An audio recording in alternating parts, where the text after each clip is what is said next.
میرے نمائندے اسلام آباد جا رہے ہیں۔ مذاکرات کا دوسرا دور منگل کو ہوگا۔ امریکی صدر ڈونلڈ ٹرمپ کا اعلان، کہا امریکی وفد کل شام تک اسلام آباد پہنچ جائے گا۔ نائب صدر جے ڈی وینس امریکی وفد کی قیادت نہیں کریں گے۔ اسٹیو وٹکاف اور جیریڈ کشنر مذاکرات میں شامل ہوں گے۔ یقین ہے ہم ایک معاہدے تک پہنچنے کے قریب ہیں۔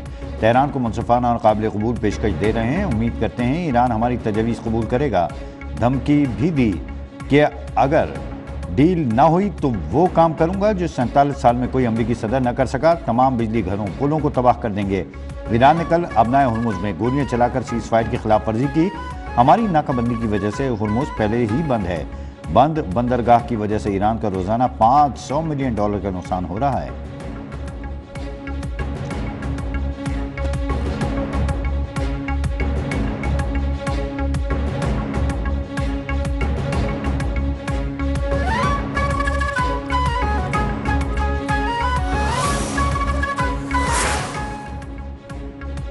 امریکی ناکہ بندی جاری رہنے تک ایران مذاکرات میں شامل نہیں ہوگا۔ ایرانی خبر رساں ایجنسی کا دعویٰ۔ خبر رساں ایجنسی کے مطابق ایران نے ابھی تک مذاکرات کے لیے وفد بھیجنے کا فیصلہ بھی نہیں کیا۔ اس سے قبل ایرانی نائب وزیر خارجہ سید خطیب زادہ کا کہنا تھا امریکہ کے ساتھ نئے مذاکرات کی کوئی تاریخ طے نہیں کی گئی۔ امریکہ اپنی سخت اور یک طرفہ شرائط سے پیچھے ہٹنے کو تیار نہیں، جس کے باعث بات چیت آگے نہیں بڑھ پا رہی۔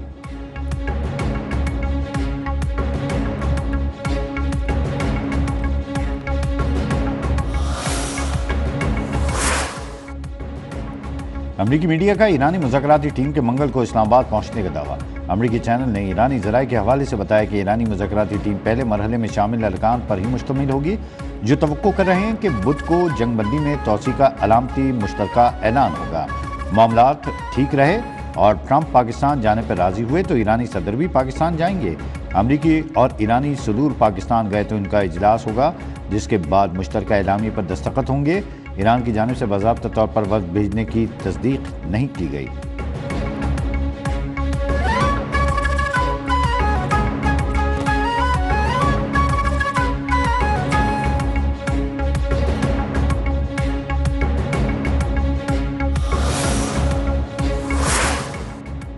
نائب وزیر اعظم اسحاق ڈار کا ایرانی وزیر خارجہ سے ٹیلی فونک رابطہ۔ مشرق وسطیٰ میں قیام امن اور جنگ بندی سے متعلق گفتگو۔ اسحاق ڈار کا خطے میں امن و استحکام کو فروغ دینے کے لیے بات چیت پر زور۔ دونوں رہنماؤں کو قریبی رابطے میں رہنے پر اتفاق۔ مسائل کے جلد حل کے لیے سفارتکاری ناگزیر قرار۔ خطے اور دنیا میں استحکام کے فروغ کے لیے مشترکہ عزم۔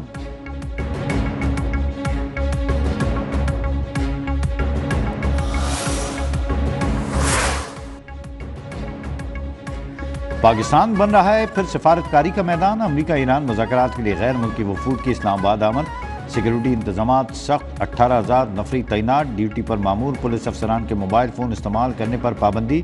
ریڈ زون میں ہر قسم کی ٹریفک کے لیے مکمل بند۔ جڑواں شہروں میں پبلک اور ہیوی ٹرانسپورٹ بند۔ میٹرو سروس صدر سے پاک سیکریٹریٹ تک معطل۔ کورال سے زیرو پوائنٹ تک ایکسپریس وے ٹریفک کے لیے بند رہے گا۔ سری نگر ہائی وے پر بھی مختلف اوقات میں ٹریفک روکی جائے گی۔ پاک روڈ سے کلب روڈ ہونے پر ٹریفک ترامڑی چوک کی طرف موڑ دی جائے گی۔ ٹریفک کا متبادل پلان جاری۔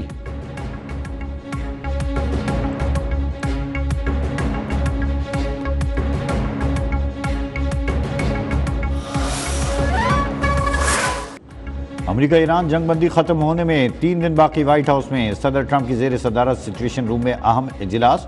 جنگ بندی اور آبنائے ہرمز کی بندش کے معاملے پر غور کیا گیا۔ امریکی صدر کی پاکستانی اور ایرانی حکام سے رابطے کی تصدیق۔ ٹرمپ سیز فائر ختم ہونے سے پہلے تنازع حل کرنے کے خواہش مند۔ مذاکرات میں پیش رفت نہ ہونے پر دوبارہ جنگ شروع ہونے کا خدشہ ہے۔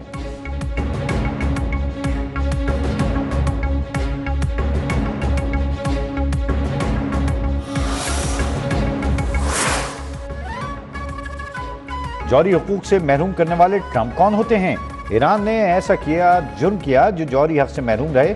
ہمیں ایٹمی حق سے محروم کرنے کا کوئی جواز نہیں۔ ایرانی صدر مسعود پشکیان کا امریکہ کو 2 ٹوک پیغام، کہا عزت کے ساتھ جنگ کا خاتمہ چاہتے ہیں، کسی ملک پر حملہ کرنے کا ارادہ نہیں۔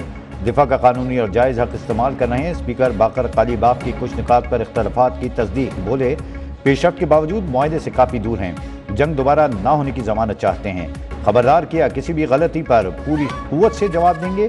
ایرانی اسپیکر کا ابنائے ہرمز پر مکمل کنٹرول کا دعویٰ۔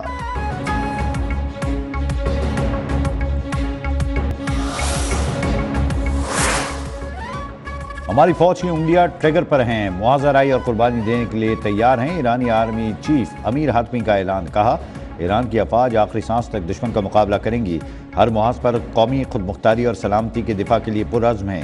ایرانی افواج جہاد کے جذبے سے سرشار ہیں۔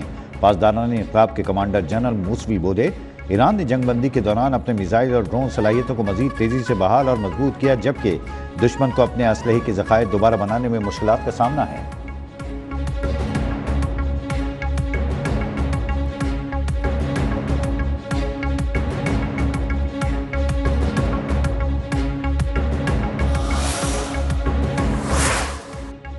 سمندر پار سے سیکیورٹی مسلط کرنے کا دور ختم ہو چکا، اب نئے ہرمز، ملاکا اور باب المندب کی سیکیورٹی ہمارے ہاتھ میں ہے، کسی بھی شرارت کا جواب سلسلہ وار رد عمل کی صورت میں دیا جائے گا۔ ایرانی سپریم لیڈر کے مشیر علی اکبر ولایتی نے خبردار کر دیا، سوشل میڈیا پر بیان میں کہا کہ برطانیہ فرانس کو جہاز رانی کی سلامتی کا شوق ہے تو انگلش چینل اور جبرالٹر کا مسئلہ حل کریں، اسپین کی خود مختار اور دانشمندانہ موقف کی قدر کرتے ہیں۔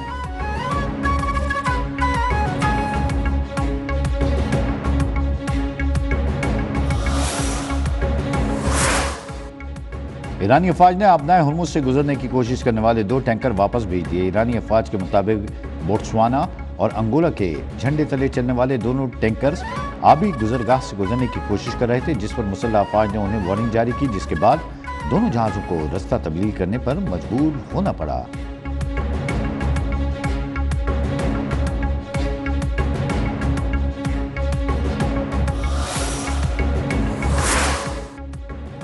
عالمی تجارت کو ایک اور خطرہ، یمن کے حوثیوں نے آبنائے باب المندب بند کرنے کی دھمکی دے دی۔ صنعا میں حوثی حکومت کے نائب وزیر خارجہ نے کہا کہ امریکی صدر ڈونلڈ ٹرمپ امن کے قیام میں رکاوٹیں ڈالنا بند کر دیں، ہم نے باب المندب بند کر دی تو کوئی بھی اسے کھول نہیں سکے گا۔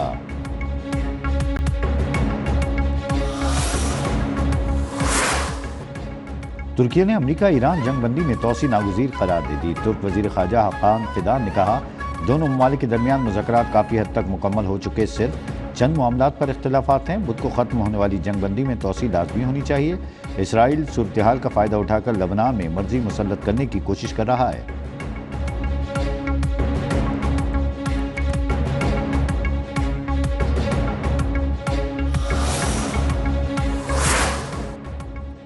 نائب وزیر اعظم و وزیر خارجہ اسحاق ڈار سے پولش ہم منصب کا رابطہ، 2 طرفہ تعلقات، اہم علاقائی اور عالمی امور پر تفصیلی تبادلہ خیال۔ ترجمان دفتر خارجہ کے مطابق پولش وزیر خارجہ نے پاکستان کی سفارتی کوششوں کو سراہا۔ ایران امریکہ جنگ بندی میں پاکستان کے کردار کی تعریف، خطے میں امن و استحکام کے لیے پاکستان کی سفارتی کاوشوں کی خراج تحسین، دونوں رہنماؤں کا تعلقات میں مزید مضبوطی بنانے کے عزم کا اظہار، باہمی تعاون بڑھانے پر بھی اتفاق۔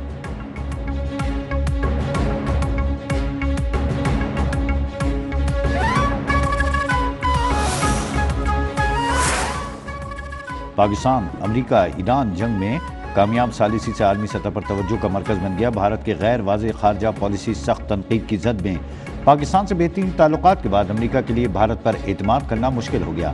عالمی جریدے ایشیا ٹائمز کے مطابق پاکستان نے ایران امریکہ مذاکرات میں اہم کردار ادا کیا، جبکہ بھارت کی سفارتکاری بالکل خاموش رہی۔ مودی نے امریکی صدر ڈونلڈ ٹرمپ سے محض تیل اور سپلائی کے نظام کی بات کی۔ جے شنکر کا UAE کا دورہ بھی مداخلت کے بجائے رابطے اور یقین دہانی تک محدود رہا۔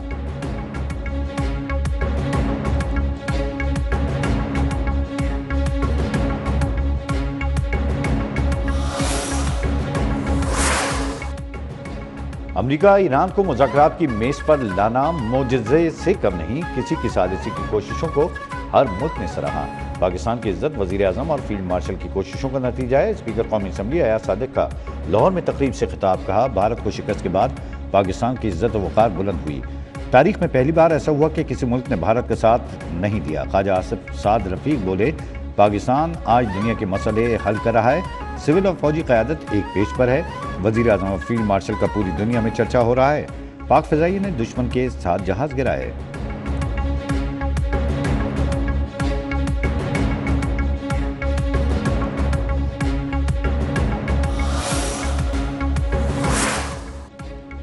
مسلم لیگ نون کے صدر میاں نواز شریف اور وزیر اعلیٰ مریم نواز کی زیر صدارت اجلاس مری اور کوٹلی ستیاں کو جدید سیاحتی مرکز بنانے کے لیے متعدد بڑے منصوبوں کی منظوری دے دی گئی۔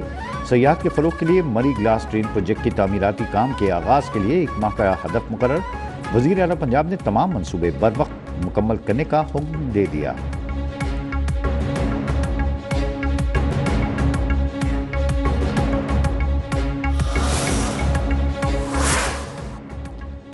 وزیر اعلیٰ پنجاب مریم نواز کے ڈیجیٹل گورننس ماڈل کو عالمی سطح پر پذیرائی حاصل۔ پنجاب سیف سٹیز اتھارٹی کے 2 فلیگ شپ منصوبے ورچوئل ویمن پولیس اسٹیشن اور virtual center for child safety prize 2026 میں شارٹ لسٹ۔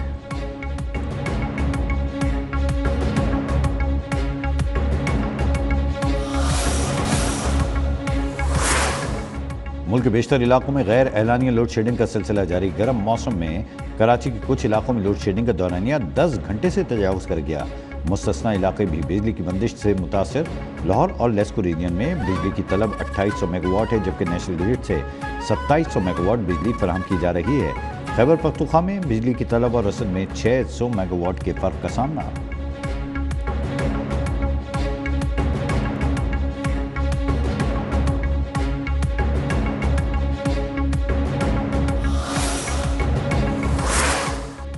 پنجاب، خیبر پختونخوا اور آزاد کشمیر کے مختلف علاقوں میں بارش، بعض مقامات پر ژالہ باری، گلیات اور وادی نوران میں برف باری سے موسم سرد۔ وادی نیلم میں لینڈ سلائیڈنگ سے مرکزی شاہراہ کیل شیخ بیلہ کے مقام پر بند، سیاحوں کی 20 سے زائد گاڑیاں پھنس گئیں۔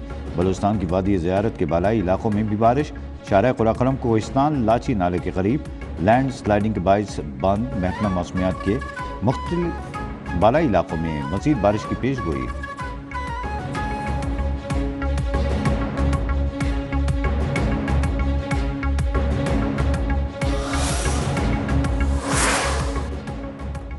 قدرتی حسن کے دلکش مرکز ناران جانے والے سیاحوں کے لیے خوشخبری۔ ناران تک سڑک کو برف ہٹا کر ٹریفک کے لیے کھول دیا گیا۔ بابو سر ٹاپ سے بھی برف ہٹا دی گئی۔ سیاحوں کو گلگت بلتستان کے لیے بھی رسائی حاصل ہو گئی۔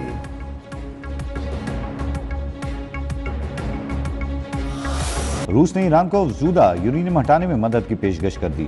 روسی جوہری توانائی کوآپریشن کے سربراہ نے کہا کہ روس واحد ملک ہے جس کا ایران کے ساتھ تعاون کا مثبت تجربہ ہے۔ امریکہ اور ایران کے درمیان مذاکرات کی پیش رفت کو قریب سے دیکھ رہے ہیں۔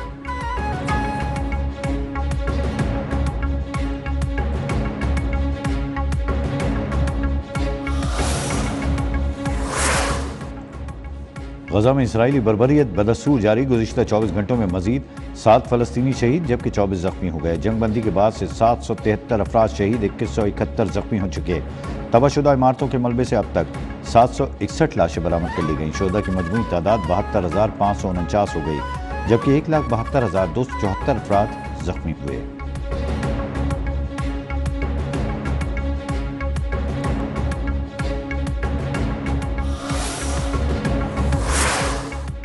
شمالی کوریا نے ایک بار پھر بیلسٹک میزائل تجربہ کرتے ہوئے متعدد بیلسٹک میزائل فائر کیے۔ میزائل شمالی کوریا کے مشرقی ساحلی شہر سنپو کے قریب سے فائر کیے گئے۔ جنوبی کوریا کے مطابق میزائل 140 کلومیٹر تک پرواز کے بعد سمندر میں گرے۔ میزائل تجربے کے بعد جنوبی کوریا نے ہنگامی سیکورٹی اجلاس طلب کر لیا۔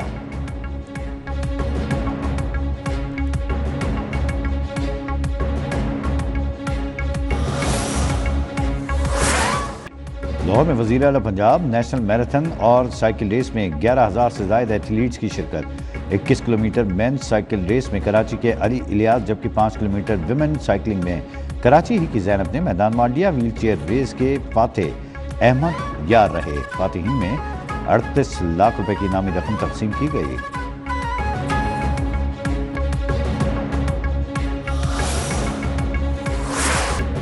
پی ایس ایل کے 28ویں میچ میں ملتان سلطانز نے کراچی کنگز کو 11 رن سے شکست دے دی۔ 208 رنز کے تعاقب میں کراچی کنگز کی ٹیم 194 رنز بنا سکی۔ ریز ہینڈرکس 49، عباس آفریدی 34 رنز بنا کر نمایاں رہے۔ ملتان کے عرفات منہاس نے 3 شکار کیے۔ ملتان سلطانز نے پہلے بیٹنگ کرتے ہوئے مقررہ 20 اوور میں 7 وکٹوں پر 207 رنز بنا لیے۔ دوسرے میچ میں کوئٹہ گلیڈیٹرز پشاور زلمی مد مقابل پشاور زلمی نے 256 رنز بنا ڈالے۔ بابر اعظم کی شاندار سنچری۔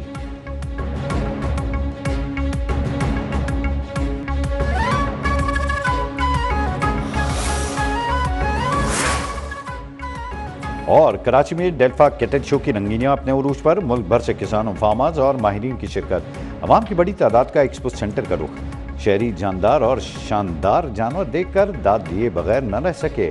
صوبائی وزیر سردار علی شاہ نے بھی خصوصی شرکت کی، کہا زراعت اور لائیو اسٹاک ملک کی معیشت کی ریڑھ کی ہڈی کی حیثیت رکھتے ہیں۔